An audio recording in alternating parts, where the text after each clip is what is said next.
And welcome to the Hidden Why podcast. Great to have you here with us today. We have Darnell and Carlos joining us today for The Wisdom Factor. They've just written this new book, The Wisdom Factor, Reducing the Control of Bias, Threat, and Fear While Building a Better World. So, guys, welcome to the show. Thank you. Thank you, Lee. Thanks for the invitation. Very excited to be here in your podcast. Where are you guys in the world? I'm at the moment in Morgantown, West Virginia. Right. And Carlos? I live in Orlando, so Orlando, Florida, close to the theme parks. Theme parks. Theme parks every day. Almost, yeah. So welcome to the show, guys. Perhaps just start off with why you wrote this book, The Wisdom Factor, because I know you're very passionate about this topic. Obviously, the reason why you wrote the book, but what's the essence behind it? Well, the essence is how much we can do with our own behavior and effect to change the way our world is governed by a great deal of bias, threat, and fear. When we look at individual differences, when we look at how the human potential around us, biases we learn early about who's capable and who isn't. That's one part of the reason. And Carlos, you might want to add to that, but we feel very strongly about the need to reduce So I think it's like all of us, we are always interacting with each other, we're influencing each other, and it's kind of like bringing awareness of the influence that we have and how can we produce effects that we want to have, so we're more deliberate in the type of behaviors that we choose. Okay. Looking at in our self-awareness of our behaviors so we can better, interact with the world around us. But going back to the wisdom, what is wisdom and how does one become wise? Well, that's a great question. And wisdom is a huge concept, but there are about three different ways of looking at it. It's the individual and the experience, knowledge, and good judgment. And so we attribute to an individual, listen to how wise he is, or the soundness of an action or decision in applying this wisdom to the world around us. Building a dam close to an active volcano is not necessarily so wise. And then the body of knowledge of a society, like the defining characteristics that have shaped us over the years so that our labor laws have changed for children since the early 1900s. Wise is shaped by the conditions of the culture, by new knowledge, by things that we bring to it. But it isn't innate necessarily. It's learned how to become wiser, how to apply it. So we all, even though we say that person will never be wise, we all have the capacity to be wise. Wiser. Wiser. Potentially already a little bit wise. Yeah, well, we're also always not so wise. So it's not always with us. If we do one thing, it doesn't mean that tomorrow we'll do it well in that condition. So learning to look at the effects of the conditions around us. Carlos, whatever you'd like to add to that, please. So one of the things about wisdom that is so intriguing, so interesting, and at the same time so challenging is that you start looking at wisdom and you can see different perspectives. You can look at philosophy, you can look at religion, you can look at the way that our society understands wisdom. And thinking about examples, like at least for me from my personal life, who are people that I consider to be wise, that I admire. And I think that if you kind of like try to summarize characteristics of wisdom, it has to do with behavior, how people act, how you influence others. And at least for me to be writing the book is thinking about, okay, if wisdom ultimately have to do with behavior, how can we contribute to the understanding of behavior and the effects that we have? Like us as behavioral analysts, what can we contribute to this topic of wisdom that people can discuss? Yeah, it's interesting. I look at wisdom from a Stoic sort of point of view, where they say the four virtues, one of them is wisdom. And I sort of look at wisdom as, the ability to be able to make better decisions in life that leads towards greater virtue. Right. Would you agree with that or extrapolate on that a bit further? We agree. I think we just see it as something that can be that we all learn to do these things. We experience our words, our actions, the effects we have. And over time, if we're looking clearly at our effects, we begin to see that wasn't so wise or that was wiser. Or we have models around us of wise people in our lives, and we try to model after them. But it's all in the how the conditions around us affect us. That's why we have a lot of practice, a lot of examples in the book of how you can increase your wise acting, your behaving in ways that have good effects. The only way we know that is by your effects. What really happens afterwards when we look back to see what you did. Was that wise? It might have been in the moment, but maybe over the longer term, another decision would have been better. But it's always, it's a striving to be. It's not a perfect state. None of us own it. We're always learning. It's Groundhog Day. Saw the movie. We're always starting over, trying to get better at this thing called wise acting or wise behaving. So wise acting or wise actions and behaviors. I mean, who is the judge of what is considered a wise act or a wise behavior? Yeah, the people affected by it, the culture, we have a lot of people around us who judge our behavior. Sometimes they're judging it correctly or according to their biases about who counts, who doesn't, who can say things, who can't. A lot of suppression, a lot of coercion in our society to shape up, do it the way I want you to, be governed by these sets of rules. We have a lot of judges around us, but those things that we do measured against values can be looked at to say, that was a wise act in that moment when that small child stood up to the bully and got another person, another little child away from the bully. That was a wise act. One small wise act in the moment. Now, others might say, well, put himself in danger, shouldn't have done that. That was stupid. And then we come in with these crashing labels that we put on people's behavior. But if we look at effects, at the overall condition that promotes a certain core value that society holds, over time, we are able to discriminate what's wise or wiser or better or worse than something else that could have been done. So learning to assess that, we have case studies, we have ways of you looking at your own emotion, your words, things that get in your way, and of really, staying, quote, striving toward wisdom or trying to get out from all of that punishment you might have experienced from a harsh parent or a hard school environment that never saw you as capable. Whatever it is, we deal with those issues in the book, and it is the science of learning. We're learning theorists, learning a psychology of learning is where our sweet spot is, and we look at behavior in those terms.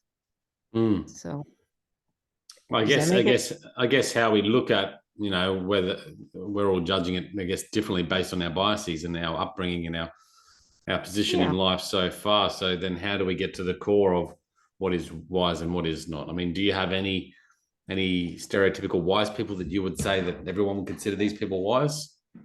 Well, historically, we've got a lot of names, and Carlos has a lot of names in the culture he comes from. And in our culture, we often would talk about, we talk about Martin Luther King, or we may globally talk about Gandhi, but revisionist history comes along. People say, well, they acted okay, but they could have done this or that. But we look at the effect, and it doesn't have to be a hugely, no, we cannot say, if you do this, the effect you will have will be a wise one, because there's all these surrounding conditions. It's not an impossible task, though, to improve, to look at what we do, what do we leave behind, what do we leave with our wives, our children, our spouses, friends, what happens in our wake. Let's just stay with us as individual human beings. What do we create around us? Do we help others see themselves as capable? able to do the thing they need to do? Do we look, what is our guiding principle that keeps us moving forward? So anchoring what we want to do to reduce this control, and it is control. Bosses use it. I worked in the workplace as a consultant for 30 years all around the world. I mean, it isn't unique to the US. Terrible bosses, aggressive SOBs, all of that. But what could they do in their own behavior to accelerate the potential of the person they beat up? What could they do differently? And when they do, they can get this acceleration curve where people have that kind of want to versus have to, threat and fear. I'll do enough to get by, but darn, do I not like it here? Or I'm really going to give my all because I'm recognized, supported. My individual activity is shaped and guided by someone who cares about my effect. All of that gets to how we see the person around us. Is that person worthy or not? And I don't want to completely dominate this. So Carlos, please pick up on any of that. Yeah. That might have been left. Yeah, so one of the messages that we have in the book is that we don't look at wisdom and people being wise, like, hey, I become a wise person, or this person is wise, this person is a good example of wisdom. But we look at wisdom more about a description of our behavior. So it's kind of like your question about how do we know if we make a good decision? And making a good decision, it depends on the context, it depends on the circumstances. And sometimes the only way to evaluate if the decision was good or not is after the fact, looking at the effect. And we look at wisdom in a similar way.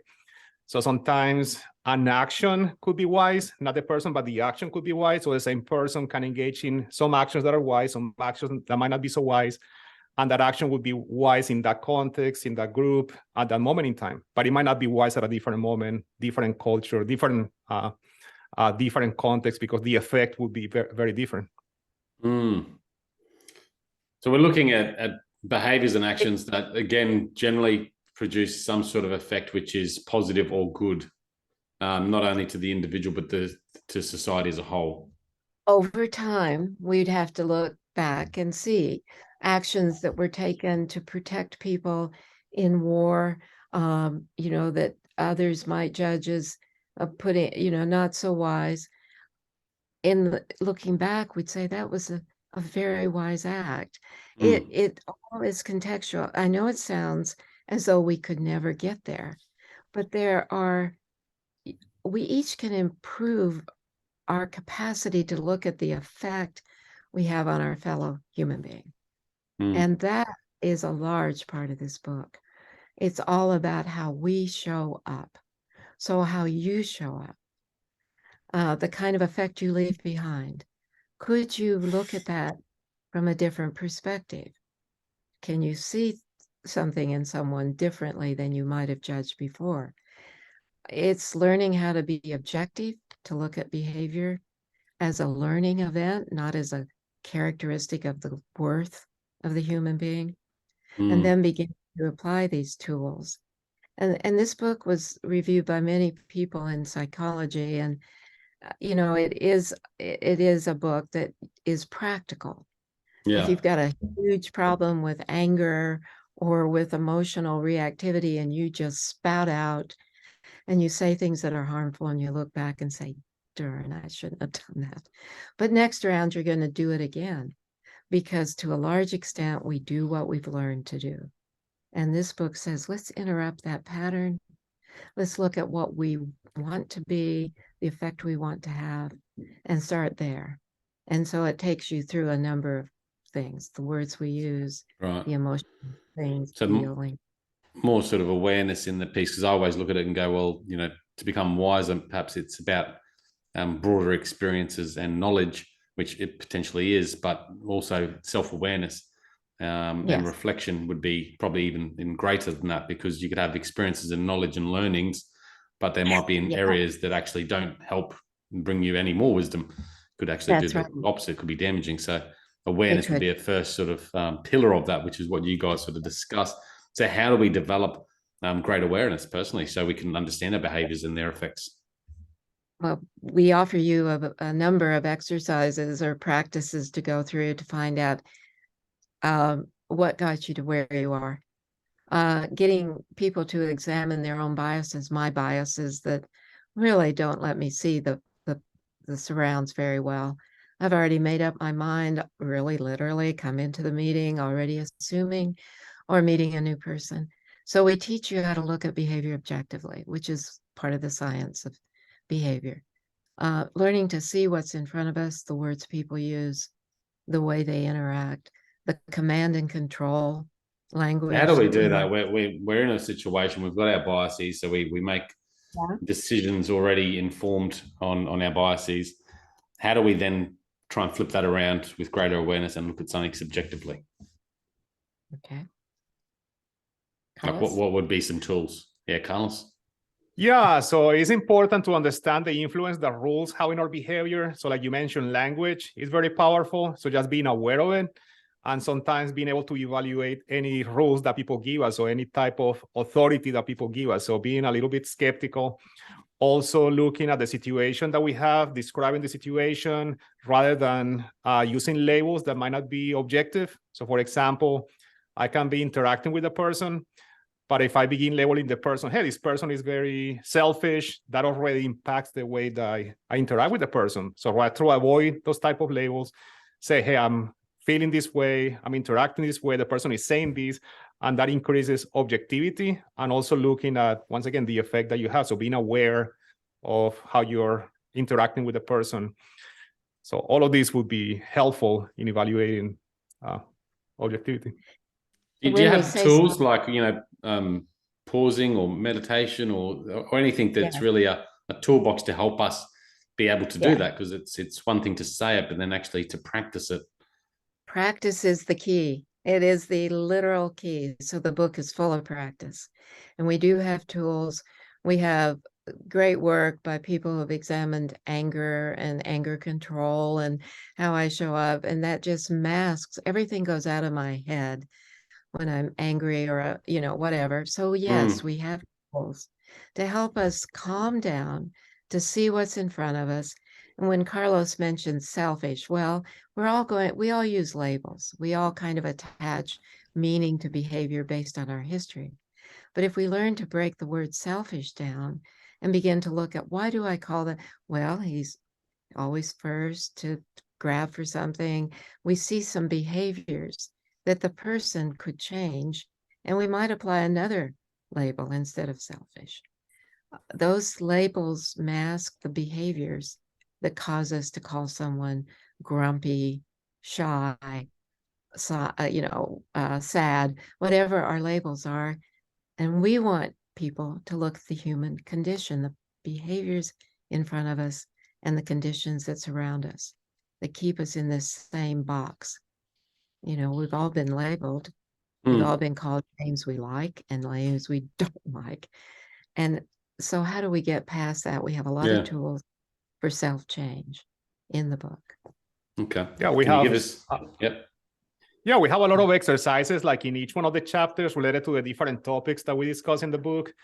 So just to give you a couple of examples, some of the exercises that we call practices are more reflective. Like think about any type of person that has had an effect on you. Why do you think the person had this type of effect? So people can reflect on those experiences. Other type of practices involve the people around you. So for example, we have a practice that is called the stop, start, continue. So you can ask the people around you how you're impacting them, how they perceive you, what are the things that you should keep doing, what are things that you might need to change. What else? Well, that's good. And the stop, start, and continue is not easy. So you mean stop and then ask for some feedback in the moment? No. We literally ask our colleagues, tell me what I need to stop doing, what I need to start doing, and what I should continue. Tell me things that I do reasonably well that I should just continue, but give me 2 or 3 things that if I stopped, I'd be more effective. And they're pinpointed and they'd send us letters or notes, or colleagues might tell us, or your friends might tell you, if only you do this, or tell me about what I do extremely well and what's my opportunity for improvement. It doesn't have to be stop, start, and continue. But if it is, we know to get things started, we need a little push. We need help from people around us, allow us to make mistakes as we're learning. And then to continue is something we do well. We've mastered it. To stop totally means those things need to go out of our, quote, repertoire. But they're usually at pretty high and steady rates. So we need prompts, reminders, others who we trust. You can say, you did it again. You know, like, let's look at how else you could have said that. You know, it's a partnership. We call it reciprocity. There is this reciprocal relationship between all of us. You with me with Carlos, etc. We're influencing and shaping one another, even if we don't think we are, to some extent.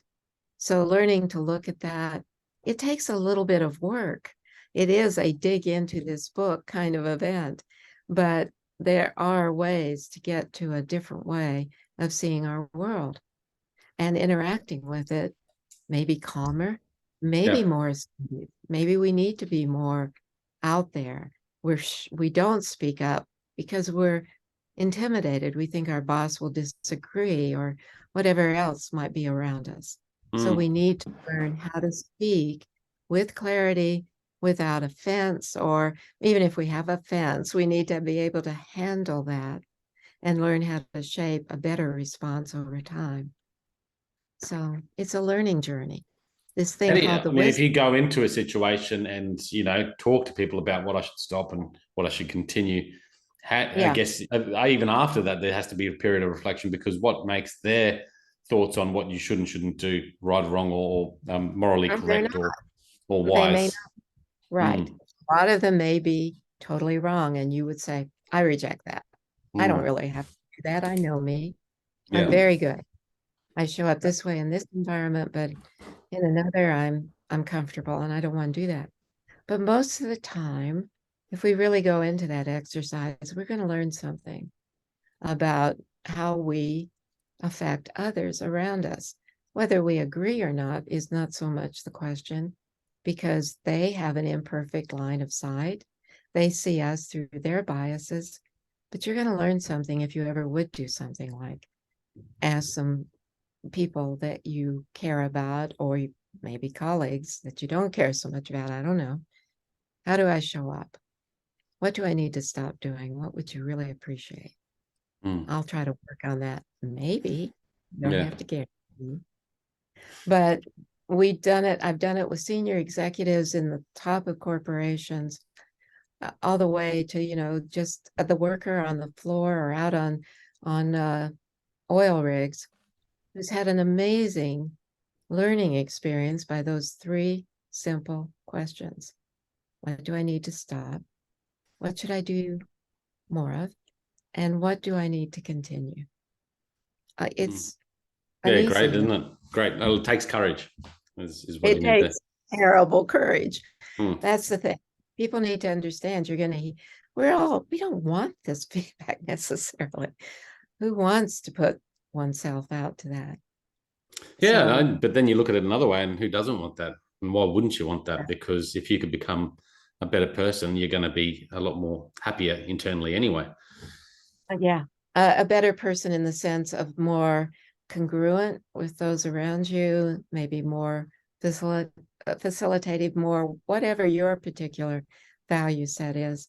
But we don't preach better as you're a better human being. Just your effect can have a better effect if you would seriously look. Absolutely.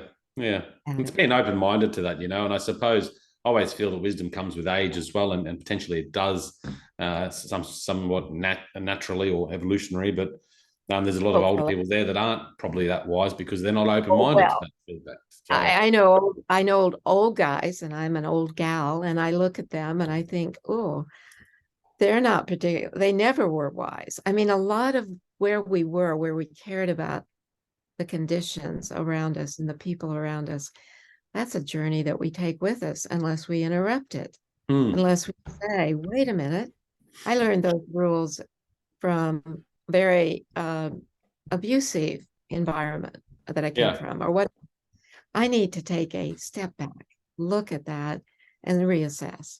And that's what the book is trying to do in many, many ways, but not just with ourselves, but in our communities and society as a whole. There's a lot we need to look at. And it's a big old, grandiose thing well beyond us. But like, one small change can create a ripple of change. And that's true. That is true. So anyway, we hope people will read it. And remember, it's about what we do and say, not whether we're wise, but whether the effect is wiser, is helpful, helps another, or helps ourselves get beyond like being intimidated at work or afraid of that boss and we duck in the other room so we don't have to talk to that person. Yeah. Whatever it is, whatever small or big thing, that's what we have to look at. Yeah. And sometimes to have a certain effect, it's not just doing like a specific action at one moment. It requires consistency, behaving in different ways. And over time, you start having certain effects for building relationships and influencing other people. So sometimes it's a combination of behaviors at different moments that might define the effects that we want to have. Yeah, and you can do this in your personal life. You could do this in your work life. I suppose it's approaching life with courage and humility and open-mindedness every day. Yeah. And knowing we're not, humility, I like that word because we might assume that we are wise and we say, I'm pretty darn wise. But in fact, until we get out there and start looking, we don't often examine the true effects we're having. So I like that's spot on. Yeah, it might come from a place of a confidence, I'm not sure, but I think if you go out there and you approach life with that humility, like you know nothing, like you're not wise, you're going to be more open to taking on the learnings rather than approaching it like, oh yeah, I know that. Let's go in there and, have your voice and then move on. Like sit back and listen. I think that's what a lot of people don't do. And what I got out of the start of the conversation too, just talking to you guys about wisdom, which we don't give ourselves enough in this chaotic world that we live in, is time. When do we take the time to sit back and look back at the day and go, hey, that went well, or that didn't go well, or I could have done this better. I mean, my mind's one of those minds that is constantly thinking and churning, and sometimes that's to my detriment, but I'm fortunate to have that. I do have time to think. I think we show that through practice, this is less time consuming and more immediate, that we can begin to act differently in the immediate environment, but contemplating, thinking about, engaging, there's exercises or practices around how do we prepare for what we need to do? How do we get the courage, as you said, to ask somebody or to begin to look at someone differently? There's an awful lot of bias about differences where we come from. Accents, for example. You have a great accent. We all attribute to that great wisdom, by the way. Generally speaking, it's got that kind of sound. And, that those things go on with all of us. So stepping back, taking the time, saying, yeah, I really do want to look at me. That's where we start. But the book is about all of us. Yeah, I like it. So the book is available online, The Wisdom Factor, at Amazon. It's at Amazon. It's at Key Press Publications. Key Press. Yep. Yeah, that one. But you can get it on Amazon. So, well, I'll stick the link in the show notes for everyone listening out there. Carlos and Darnell, thank you for coming on the show today. How can they? Do you have a website for the book or a place where they can connect with both of you? Yes, there is a website, and that's at again at Key Press. Okay. Or at abatechnologies.com is another way to get to the two of us. That's where we work. But that's ABA Technologies. Yeah. .com. Yeah. We can send you the link and you can share it with your audience as well. Okay, yeah, Well, please do. I might even have the links in the files here already. But guys, again, thank you for coming on the show. Pleasure to have you here. All the best with the book launch. Now, for everyone listening out there, if you want to find out more about what we've just discussed, pick up a copy of the book, jump online and connect with Darnell and Carlos. And until next time, peace, passion, and purpose. See you soon. Thank you, Lee. bye-bye.